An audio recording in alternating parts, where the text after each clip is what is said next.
Assalamualaikum warahmatullahi wabarakatuh. Perkenalkan, nama saya Diva Fitriananda. Saya dari Bisnis Digital Semalam semester 4 dengan NIM 2304030210. Di sini saya ingin mempresentasikan tentang React Native. Apa sih itu React Native? Kenapa React Native ini populer? React Native merupakan JavaScript framework yang memungkinkan developer untuk membangun aplikasi native cross-platform hanya dengan melakukan satu sumber kode.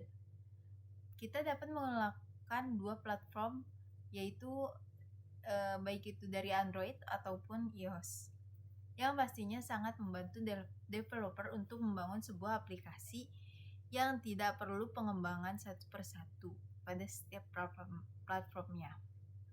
Nah, React Native ini pertama kali diluncurkan pada tahun 2015 oleh Facebook dan bersifat open source.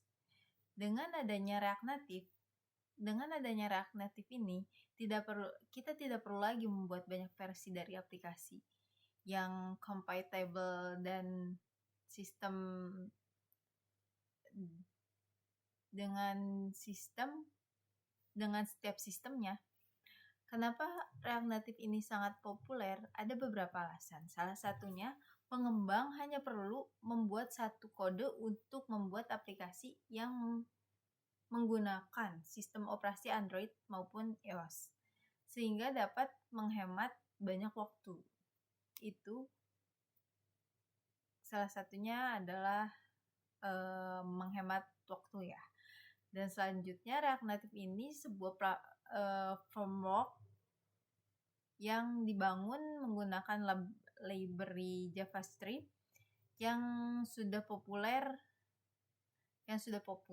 yaitu React-nya.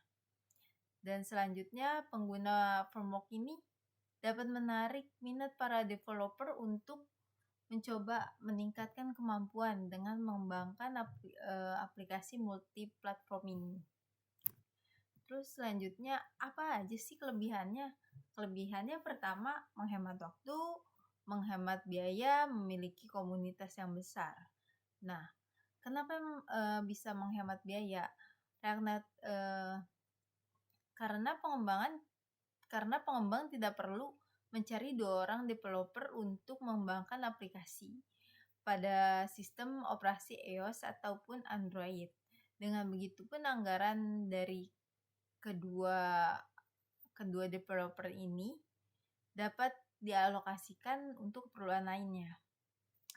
Yang selanjutnya, menghemat waktu. Kelebihannya selanjutnya, pengguna React Native ini dapat menghemat banyak waktu pengembangan aplikasi. Hal tersebut sebagai kode dari React. React Native ini digunakan kembali tanpa harus merubah banyak komponen dari kodenya. Selanjutnya, yang selanjutnya itu memiliki komunitas yang besar. React Native adalah yang bersifat open source, sehingga para pengembang dapat saling berkontribusi selama memiliki aturan dari komunitasnya. Komunitas ini dapat menjadi sebuah keuntungan untuk pengembangan pemula untuk berbagi pengalaman, belajar, dan meningkatkan kemampuannya. Selain itu, komunitas ini dapat memiliki sumber jawaban untuk memecahkan suatu masalah yang dihadapi oleh pengguna saat menggunakan React Native.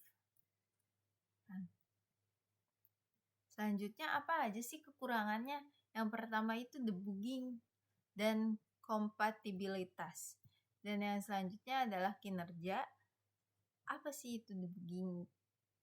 Kenapa kekurangan itu adalah debugging dan kontabilitas? Karena React Native ini adalah framework yang masih sangat amat muda, yang baru berumur 6 tahun.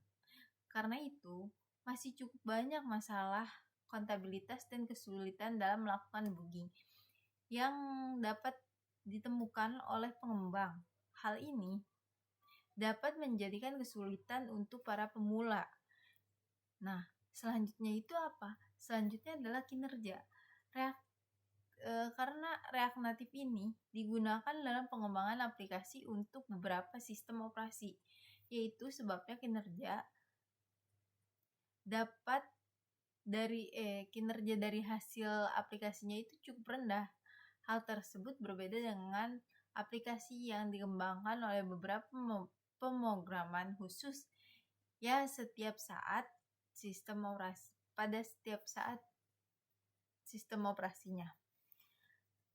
Itulah sebab React Native ini tidak sesuai dengan pengembang aplikasi yang membutuhkan kinerja tinggi seperti games.